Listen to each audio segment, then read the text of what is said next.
বণিক বার্তার নিয়মিত আয়োজন নিউজ রুমে আপনাদের স্বাগত জানাচ্ছি। আমি আলী আজম। দর্শক, আপনারা জানেন দেশের প্রধান পুঁজিবাজার ঢাকা স্টক এক্সচেঞ্জে উৎপাদন ও সেবা খাতের তালিকাভুক্ত কোম্পানির সংখ্যা বর্তমানে ৩২৫টি। এসব কোম্পানির মধ্যে যে কোম্পানিগুলো গত 5 বছরে সবচেয়ে বেশি রিটার্ন দিয়েছে সেই সব কোম্পানি নিয়ে বণিক বার্তায় একটি ধারাবাহিক প্রতিবেদন প্রকাশ হচ্ছে। এই ধারাবাহিকের প্রথম পর্বটি প্রকাশ হয়েছে বণিক বার্তার আজকের পত্রিকায়, যেটা শিরোনাম ছিল 5 বছরে সবচেয়ে বেশি রিটার্ন বিকন, প্যারামাউন্ট ও ইউনাইটেড পাওয়ারে। প্রতিবেদনটি লিখেছেন আমাদের সহকর্মী বণিক বার্তার নিজস্ব প্রতিবেদক মেহেদী হাসান রাহাত। তিনি এই বিষয়টি নিয়ে আজকে আলোচনা করবেন। আমাদের স্টুডিওতে তিনি উপস্থিত আছেন, আমরা চলে যাচ্ছি তার কাছে। রাহাত, আপনাকে স্বাগত। ধন্যবাদ।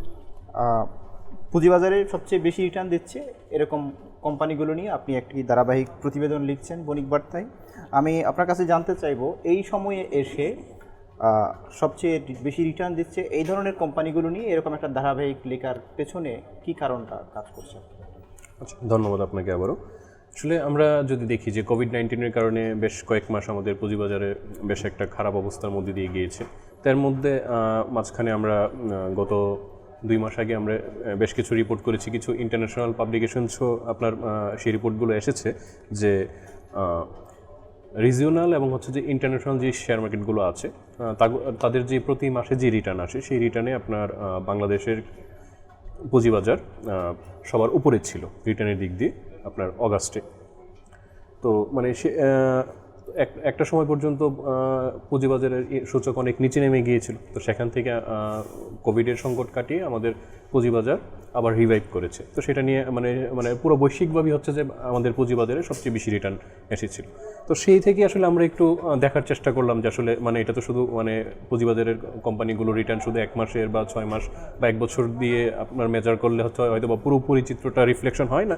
তো সেই জন্য আমরা একটু লং টাইমে আপনার 5 বছরের মেয়াদে যাতে আমরা এর সিনারিওটা আমরা যাতে অ্যানালাইসিস করতে পারি যে আসলে 5 বছরের মেয়াদে আপনার কোম্পানিগুলো কী পরিমাণ রিটার্ন দিয়েছে। আবার এই 5 বছরের সময়টা বেছে নেওয়ার আরেকটা কারণ হচ্ছে যে আমরা যখন ইনভেস্টরদেরকে বলি যে আপনারা লং টার্মে আপনার পুঁজিবাজারে ইনভেস্ট করবেন, তো সেই লং টার্মটা বলতে সাধারণত 3 বছর বা 5 বছর বোঝানো হয়। তো সেই সেন্স থেকে আসলে আমাদের এটা নিয়ে আসা যে আসলে গত 5 বছরের কোম্পানিগুলোর আসলে কী পরিমাণ রিটার্ন দিয়েছে আর কি। রাহাত, ধারাবাহিকের প্রথম পর্বে আপনি DS30 নিয়ে লিখেছেন। জি। আমি জানতে চাই আপনার কাছে DS30টা কি আসলে, মানে পাঠকদের উদ্দেশ্যে যদি একটু পরিষ্কার করে বলেন DS30 কি এবং এই DS30 কেন আপনি বেছে নিয়েছেন? আচ্ছা, DS30 হচ্ছে যে ঢাকা স্টক এক্সচেঞ্জের নির্বাচিত কোম্পানির একটি সূচক। তো এই সূচকে আপনার 30টি কোম্পানি থাকবে। তো প্রতি 6 মাস পরে পরে হচ্ছে যে এই সূচকটা আপনার রিব্যালেন্সিং হয়। তো ওইটার আপনার 3টা ক্রাইটেরিয়া বা মানদণ্ড আছে। এর মধ্যে একটা হচ্ছে যে ওই কোম্পানির মার্কেট ক্যাপিটালাইজেশন বা বাজার মূলধন। তো সেই বাজার মূলধন যদি আপনার 50 কোটির বেশি থাকে তাহলে হচ্ছে যে সে এই ইন্ডেক্সে তার থাকার যোগ্যতা অর্জন করবে। তারপর হচ্ছে যে তার যে প্রতিদিন শেয়ার মার্কেটে সেই কোম্পানির যে শেয়ার লেনদেন হয়, তো সেই লেনদেনের পরিমাণ যদি 50 লাখ বা তার যদি বেশি হয় তাহলে হচ্ছে যে এই সূচকে থাকতে পারবে। তারপর আরেকটা হচ্ছে যে এই কোম্পানি মানে আর্থিকভাবে লাভবান কিনা, সে ধারাবাহিকভাবে আপনার মুনাফা করছে কিনা। এই সূচকে আসার আগে 12 মাস বা 1 বছর তার পজিটিভ আর্নিংস থাকতে হবে, মানে তার হচ্ছে যে মানে তার যে মুনাফা সেই মুনাফাটা আপনার পজিটিভ থাকতে হবে। এই ধরনের আপনার ক্রাইটেরিয়াগুলো ফুলফিল করলেই হচ্ছে যে সেই কোম্পানিগুলো এই সূচকে আপনার স্থান পায়। তো তুলনামূলক আমরা যদি দেখি যে আমাদের পুঁজিবাজারের যেই কোম্পানিগুলো ভালো, যেগুলো ফান্ডামেন্টাল, যেগুলোর আপনার বিজনেস গ্রোথ আছে, প্রফিট গ্রোথ আছে, তো ওই কোম্পানিগুলোই সাধারণত হয়তো কখনো কখনো আপনার কেউ ছিটকে যায়, কেউ নতুন ঢুকে। তো মোটামুটি এরকম ভালো কোম্পানিগুলো আসলে এই সূচকে স্থান পায়। সেজন্য আমরা আসলে প্রথমেই পুঁজিবাজারের কোম্পানিগুলো রিটার্ন নিয়ে যখন কাজ করছিলাম তখন আমরা এটাকে আসলে সবার আগে ফোকাস করলাম যে দেখি আসলে নির্বাচিত যে কোম্পানিগুলো, এই কোম্পানিগুলোতে লোকাল এবং হচ্ছে যে ফরেন ইনভেস্টর তাদেরও ফোকাস বেশি থাকে। সেজন্য আমরাও স্বাভাবিকভাবেই সেটাকে ফোকাস করলাম। মানে যেটা হচ্ছে গিয়ে DS30 হচ্ছে যে পুঁজিবাজারের সবচেয়ে ভালো যে কোম্পানিগুলো, 3টা ক্রাইটেরিয়াতে যে সবচেয়ে ভালো যে কোম্পানিগুলো পারফর্ম করছে এগুলো DS30-তে স্থান পায়। তার মানে হচ্ছে এই 30টা কোম্পানি DS30-তে থাকা 30টা কোম্পানি মোটামুটি আমরা ধরে নিতে পারি ভালো কোম্পানি। তো এই কোম্পানিগুলোর প্রতি আকর্ষণ থাকবে স্বাভাবিকভাবে বিনিয়োগকারীদের। এখন এই যে বিনিয়োগকারীদের যে প্রত্যাশা এই কোম্পানিগুলোতে বিনিয়োগ করার পেছনে তাদের যে প্রত্যাশা থাকে এই প্রত্যাশাটা কতটুকু ফুলফিল করতে পেরেছে, মানে যেটা হচ্ছে যে রিটার্ন বলি আমরা, সে সম্পর্কে একটু বলুন। আচ্ছা, এখন আসলে কোম্পানির বিজনেস এবং ফাইন্যান্সিয়াল যে পারফরমেন্স সেটারই রিফ্লেকশন আসলে নর্মালি আপনার থাকার কথা হচ্ছে তার রিটার্নের ক্ষেত্রে। নর্মালি আসলে থিওরিটিক্যালি কিন্তু আসলে ওইটাই মানে সত্য এবং মানে ওই রুলস অনুযায়ী আসলে আপনার রিটার্নটা আসার কথা। কিন্তু আমাদের দেশের মার্কেট আসলে একটু মানে অনেক ক্ষেত্রে রুলস রেগুলেশন, প্রচলিত নর্মস এগুলো আপনার মানে না। তো সেই ক্ষেত্রে যেটা দেখা যাচ্ছে যে আপনার আমরা যদি রিটার্নের দিক থেকে যদি দেখি যে একেবারে সবার উপরে সবচেয়ে বেশি রিটার্ন এসেছে বিকন ফার্মাসিউটিক্যালস। হ্যাঁ, তো বিকন ফার্মাসিউটিক্যালসে আপনার 526.30% গ্রোথ এসেছে গত 5 বছরে। হ্যাঁ, এখন বিকন ফার্মাসিউটিক্যালসের বিজনেস এবং হচ্ছে যে তার যদি আমি প্রফিট দেখি গত 5 বছরে ডেফিনেটলি তার বিজনেস বেড়েছে, অলমোস্ট তার বিজনেস ডাবল হয়েছে, তার আপনার প্রফিটও বেড়েছে। আবার একই সাথে সে ইনভেস্টরদেরকে আপনার যেই ডিভিডেন্ড দিয়েছে সেই ডিভিডেন্ডের পরিমাণ কিন্তু অ্যাভারেজ আপনার 5%-এর চেয়ে একটু বেশি। আবার আমরা যদি 3 নম্বরে যে আছে ইউনাইটেড পাওয়ারের যদি দেখি, তার বিজনেস সাইজ অফ বিজনেস কিন্তু বিকন ফার্মাসিউটিক্যালের চেয়ে অনেক বেশি, তার প্রফিটও অনেক বেশি এসেছে। ইভেন হচ্ছে যে আপনার সে ইনভেস্টরদেরকে আপনার 126%-এর গড়ে 126% করে আপনার ডিভিডেন্ড দিয়েছে। এবং ইউনাইটেড পাওয়ার কিন্তু আপনার ক্যাশ ডিভিডেন্ডের অনেক হিউজ পরিমাণ ক্যাশ ডিভিডেন্ড দেয়, এবং এই ক্যাশ ডিভিডেন্ড কিন্তু একজন ইনভেস্টরের জন্য বেশ অ্যাট্রাকটিভ একটা রিটার্ন। তো সেটার বেসিস আমরা দেখলাম কি তাহলে যে ওই হিসেবে তাহলে যে বেশি রিটার্ন দিয়েছে, যে কোম্পানি থেকে আপনি বেশি রিটার্ন পেয়েছেন, স্বাভাবিকভাবেই তো ওভারঅল রিটার্ন লিস্টে সেটা টপে থাকার কথা, কিন্তু সেটা কিন্তু আমরা দেখলাম এখানে 3 নম্বরে চলে গেছে। তো এখন এই ধরনের কিছু আপনার অসামঞ্জস্যতা আছে। হ্যাঁ, আরেকটু বিষয় যেটা হচ্ছে এটা তো 3 নম্বরে চলে গিয়েছে, এটা ঠিক। এখানে আপনার লিস্টে আর কিছু কোম্পানি আমি দেখছি যেগুলো হচ্ছে যে বেশ ভালো কোম্পানি, মানে ব্যবসার দিক থেকে বেশ ভালো কোম্পানির সাইজও অনেক বড়, যেমন হচ্ছে যে BSRM limited, Titas, Lafarge Holcim. জি, মানে এই কোম্পানিগুলো দেখা যাচ্ছে হচ্ছে রিটার্ন নেগেটিভ। জি, মানে এটার কারণটা কি? এত বড় কোম্পানি এগুলোর রিটার্নটা নেগেটিভ গত 5 বছরে। আচ্ছা, মানে এটা কি বিনিয়োগকারীদের মধ্যে কোনো ধরনের সাইকোলজি কাজ করেছে? অ্যাকচুয়ালি আপনার সাইকোলজির যে বিষয়টা আপনি যেটা বললেন যে আসলে আমাদের দেশের ইনভেস্টরদের মধ্যে, যেমন আমরা এই রিপোর্টটা করতে গিয়ে মার্কেটের বিভিন্ন অ্যানালিস্ট এবং কোম্পানির ইনসাইডার যারা, তাদের সাথে আমরা কথা বলেছি। তো সবাই যেটা বলছেন যে আমাদের দেশের ইনভেস্টরদের মধ্যে আমরা যেইটা বলি যে লং টার্মে ইনভেস্ট করা, দীর্ঘমেয়াদে ইনভেস্ট করা, সেটা করার চেয়ে তাদের হচ্ছে যে আপনার শর্ট টার্মে আপনার ইনভেস্ট করে প্রফিট নেওয়ার টেন্ডেন্সি তাদের মধ্যে বেশি, যে 1 মাসের মধ্যে তারা হয়তো বা ডাবল হয়ে যাবে শেয়ার প্রাইস, এরকম তারা সবসময় খুঁজে। তো সেই চিন্তা থেকে আপনার যেমন আপনি যে কোম্পানিগুলোর কথা বললেন যে লাফার্জ হোলসিম, তিতাস গ্যাস, তারপরে বিএসআরএম। তো বিএসআরএম এবং লাফার্জ হোলসিমের কথা যদি বলি, লাফার্জ হোলসিম 5 বছর আগে মাঝখানে হোলসিমের সাথে সে মার্জার হয়েছে। তার আগে আপনার লাফার্জ মানে এককভাবে ব্যবসা করছিল। তো হোলসিমের সাথে মার্জার হওয়ার পরে কিন্তু তার হোলসিমের বিজনেসটাও তার পোর্টফোলিওতে চলে এসেছে। তো তার বিজনেসটা কিন্তু অলরেডি বেড়ে গেছে। হ্যাঁ, এখন হয়তো বা আপনার সিমেন্ট, আমরা সবাই জানি যে সিমেন্ট সেক্টর একটা ক্রাইসিসের মধ্যে দিয়ে যাচ্ছে।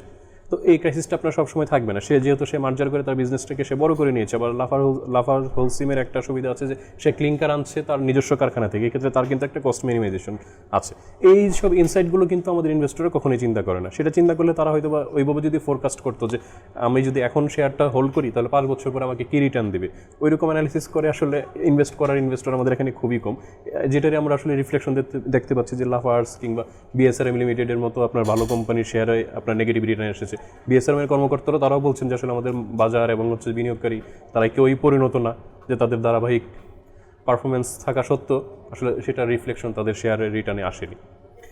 এই রিপোর্টটা পড়তে গিয়ে একটা বিষয় আমার মাথায় এসেছে, যেটা হচ্ছে গিয়ে এই যে রিটার্নের যে ধারাটা, মানে বিকন ফার্মাসিউটিক্যালস 526% রিটার্ন দিয়েছে যে গত 5 বছরে আপনি হিস্টোরিক্যাল প্রাইস রিটার্ন করেছেন এটা। আর একইভাবে দেখা গেল হচ্ছে যে ওই যে লাফার্জ হোলসিম, তারপরে বিএসআরএম, এগুলো নেগেটিভ গ্রোথ করেছে। তো এই বিষয়গুলো নিয়ে খোদ কোম্পানিগুলো তাদের একটা বক্তব্য হচ্ছে যে মানে এই রিটার্নের যে হিসাবটা, এটার যৌক্তিকতা নিয়ে ওনারা প্রশ্ন করেছে। মানে আপনার কি মনে হয় যে আসলে মানে তারা যেটা বলছেন যে আসলে মানে রিটার্নটা তারা সবাই রিটার্ন এক্সপেক্ট করেন, কিন্তু সেই রিটার্নটা আপনার জাস্টিফাইড কিনা, সেটা রেশনাল কিনা। যেমন বিকনের কোম্পানি ম্যানেজমেন্ট, তারাও আসলে এত উচ্চ হারের রিটার্ন দেখে তারা নিজেরাও বিস্মিত, এবং তারাও বলছেন যে আসলে আমরা এত রিটার্নটা এক্সপেক্ট করি নাই। ইভেন হচ্ছে যে আমাদের যে বিজনেস পারফরমেন্স, আমরা যে পরিমাণ ডিভিডেন্ড দিয়েছি তাতে এত রিটার্ন আসার কথা না। কিন্তু কেন আসলো, তো তারাও আপনার মনে করছেন যে এখানে হয়তো বা কোনো দুষ্ট চক্র কারসাজি করে আপনার এটার প্রাইসটাকে তাদের নিজেদের ব্যক্তি স্বার্থে এটার প্রাইসটাকে বাড়িয়েছে। এরকম কি আমরা অহরহ বিভিন্ন কোম্পানির বিভিন্ন শেয়ার নিয়ে সেটা দেখতে পাই। আবার একই সাথে আপনার যেসব ভালো কোম্পানি যাদের হচ্ছে যে তারা রিটার্নের দিক থেকে নেগেটিভ, তারাও আপনার হতাশা ব্যক্ত করেছেন যে আসলে মানে তাহলে মানে মার্কেট আমরা যে ব্যবসা করছি সেই ব্যবসায়িক যে পারফরমেন্স সেটা রিফ্লেকশন যদি আপনার শেয়ার মার্কেটে না আসে, তাহলে মানে আমরাও তো হতাশ হই, বা সেটা আমাদেরকে আমরা যে ভালো বিজনেস করছি তার সেটাকে আমাদেরকে অনুপ্রাণিত করছে কিভাবে, সেই কোশ্চেনও তারা রাখছেন। এমনিতে সার্বিকভাবে তাহলে বিশ্লেষকরা কি বলেন যে পুঁজিবাজারের যে রিটার্ন পরিস্থিতি নিয়ে? আচ্ছা, এখন ওনারা যেটা বলছেন যে বিশ্লেষকরা যে রিটার্নের যে বিষয়টা, আমরা এক এক সময় হয়তো কখনো কখনো কোনো সেক্টরের দেখা গেছে কোনো সেক্টরের শেয়ারের দিকে ইনভেস্টরদের ঝোঁক বেশি থাকে।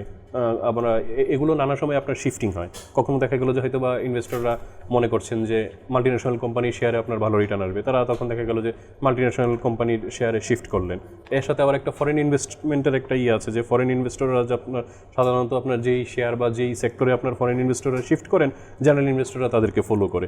আবার যেটা দেখা যাচ্ছে যে এই যে এখন আমরা যেটা বললাম যে গত 5 বছরে হয়তো বা এই 5টা কোম্পানি খুব বেশি ভালো রিটার্ন হয়েছে, হয়তো বা তার আগের 5 বছর হিসাব করলে দেখা যাবে যে হয়তো তার আগের 5 বছর তার রিটার্ন ভালো ছিল না, ওই সময়টাতে সে মানে তার রিটার্ন ভালো এসেছে। আবার যেগুলো এখন খারাপ, আমরা দেখলাম যে 5 বছরে নেগেটিভ রিটার্ন এসেছে, হয়তো বা আগের 5 বছরে তার আগের 5 বছরে তাদের পজিটিভ রিটার্ন ছিল, কিংবা হয়তো বা নেক্সট 5 ইয়ার্সও তাদের পজিটিভ রিটার্ন আসতে পারে। এই সিনারিগুলো আপনার চেঞ্জ হয়। তো এক্ষেত্রে অ্যানালিস্টরা যেটা বলছেন আর কি, যে আসলে আপনারা যখন ইনভেস্ট করবেন সেক্ষেত্রে সেক্টরাল বিজনেসের যেই সম্ভাবনা এবং সেটার যে ফিউচার কী হতে পারে, ফিউচারে কোনো রেগুলেটরি বা বিজনেস এনভায়রনমেন্টে কোনো চেঞ্জেস আসছে কিনা, এবং হচ্ছে ইন্ডিভিজুয়ালি আপনি যে কোম্পানিতে ইনভেস্ট করতে যাচ্ছেন সেই কোম্পানির সম্ভাবনা কতটুকু আছে, সেই কোম্পানি যে বিজনেস করছে সেটা কতটুকু সাস্টেনেবল, নানা কিছু আপনার অ্যানালিসিস করে তারপরে ফোর্সি করে আপনি ইনভেস্টমেন্ট ডিসিশন নেওয়ার কথা বলছেন অ্যানালিস্টরা। তাহলে ইনভেস্টররা সুরক্ষিত থাকবেন, তাদের ইনভেস্টকৃত অর্থ সুরক্ষিত থাকবে। রাহাত, আমরা সুন্দর একটা রিপোর্ট পড়লাম DS30 নিয়ে।